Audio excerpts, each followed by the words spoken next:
Hi అండి, నమస్తే. Welcome to Aira home style cooking. ఈరోజు నెల్లూరు స్పెషల్ మసాలా వడ పులుసు ఎలా తయారు చేయాలో చూద్దాము. చాలా కమ్మగా చాలా బాగుంటుంది. తప్పకుండా ఇలా ట్రై చేసి చూడండి. ఇంకా లేట్ చేయకుండా ఎలా తయారు చేయాలో చూద్దాము. ముందుగా మిక్సీ జార్లోకి నానబెట్టిన పచ్చెనపప్పు వేసుకుంటున్నాను. నేను 1 కప్పు పచ్చెనపప్పు నానబెట్టింది మిక్సీ జార్లో వేసుకుంటున్నాను. మూత పెట్టుకొని గ్రైండ్ చేసుకుందాము. గ్రైండ్ అయింది కదా, మూత పించేసి చూద్దాము. చూసారు కదా, కొంచెం పలుకులుగా ఉండాలి, కచ్చపచ్చగా గ్రైండ్ చేసుకోవాలి, పేస్ట్లా కాకుండా. ఇప్పుడు బౌల్లోకి వేసేసుకుందాము. ఇప్పుడు ఇందులోకి సన్నగా కట్ చేసిన ఉల్లిపాయలు, పచ్చిమిరపకాయలు వేసుకుంటున్నాను. 1 టీ స్పూన్ సోంపు, అలాగే రాళ్ళ ఉప్పు మిక్సీలో వేసుకుని గ్రైండ్ చేసుకున్న పొడి కూడా వేసుకుంటున్నాను. అది కూడా 1 టీ స్పూన్ వేసుకొని కొంచెం కరివేపాకు కూడా వేసుకొని మొత్తం అంతా కూడా బాగా కలిసేలాగా కలుపుకుందాము. నేను అల్లం వెల్లుల్లి పేస్ట్ వేయడం మర్చిపోయాను, అందుకే 1 టీ స్పూన్ అల్లం వెల్లుల్లి పేస్ట్ కూడా వేసుకొని ఒకసారి మొత్తం అంతా కలుపుకుందాము. వాటర్ అనేది అసలు అవసరం లేదు. చూసారు కదా, ఈ కన్సిస్టెన్సీ వచ్చేలాగా కలుపుకొని పక్కన పెట్టుకుందాము. ఇప్పుడు మసాలా వడలు ప్రిపేర్ చేసుకుందాము.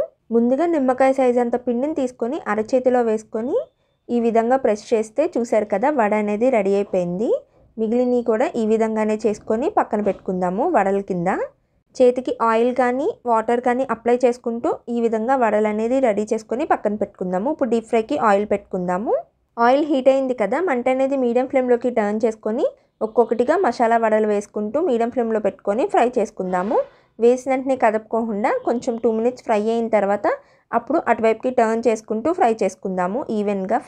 ఈవెన్గా ఫ్రై చేసుకుందాము, మాడిపోకుండా. ఇప్పుడు అటువైపుకి కూడా టర్న్ చేసుకుంటూ ఫ్రై చేసుకుందాము. చూసారు కదా, మంచి గోల్డెన్ కలర్లోకి వచ్చేసింది కదా. ఇప్పుడు తీసేసుకొని పక్కన పెట్టుకుందాము. ఇప్పుడు మసాలా వడలు రెడీ అయిపోయినాయి కదా. ఇప్పుడు పులుసుకి ప్రిపేర్ చేసుకుందాము.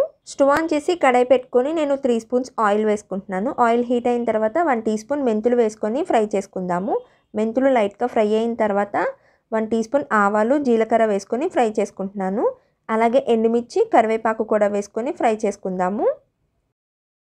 తాలింపు ఫ్రై అయిపోయింది కదా. ఇప్పుడు నేను ఇందులోకి 1 కప్పు ఉల్లిపాయలు వేసుకుంటున్నాను. అలాగే 2 పచ్చిమిరపకాయ చిలుకలు కూడా వేసుకొని ఒకసారి మొత్తం అంతా కలుపుకొని ఉల్లిపాయలని కొంచెం మగ్గించుకుందాము. ఉల్లిపాయలు మగ్గిపోయినాయి కదా, 1/2 స్పూన్ అల్లం వెల్లుల్లి పేస్ట్ వేసుకొని 2 మినిట్స్ ఫ్రై చేసుకుందాము. ఫ్రై అయిన తర్వాత నేను 1 కప్పు టమాటాలు కూడా వేసుకొని ఒకసారి మొత్తం అంతా కలుపుకొని టమాటాలని కూడా మగ్గించుకుందాము కొంతసేపు.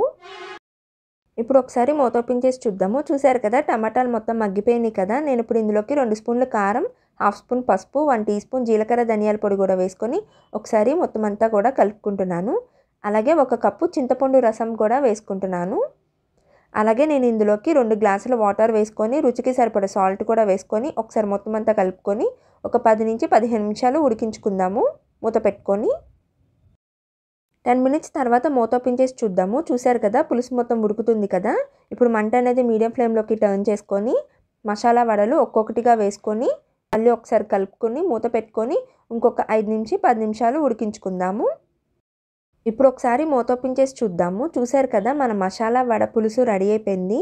ఇంకా ఫైనల్గా కొత్తిమీర కూడా వేసేసుకొని స్టవ్ ఆపేసుకోవడమే. చూసారు కదా, ఈ విధంగా పులుసు ఉన్నప్పుడే స్టవ్ అనేది ఆపేసుకుంటే మనకి మసాలా వడలు ఉన్నాయి కాబట్టి వడలు అనేది పీల్చేసుకుంటుంది. చూసారు కదా, కొంతసేపటి తర్వాత మసాలా వడ మొత్తం పీల్చేసుకుంది కాబట్టి స్టవ్ అనేది కొంచెం పులుసుగా ఉన్నప్పుడే స్టవ్ ఆపేసుకుంటే మనకి గ్రేవీ అనేది పర్ఫెక్ట్గా వస్తుంది. అంతేనండి, simple and easy masala vada పులుసు రెడీ అయిపోయింది. తప్పకుండా ఇలా ట్రై చేసి చూడండి, మీకు చాలా బాగా నచ్చుతుంది. మా వీడియోస్ కానీ మీకు నచ్చినట్టయితే లైక్ చేయండి, షేర్ చేయండి, సబ్స్క్రైబ్ చేయండి. Thanks for watching.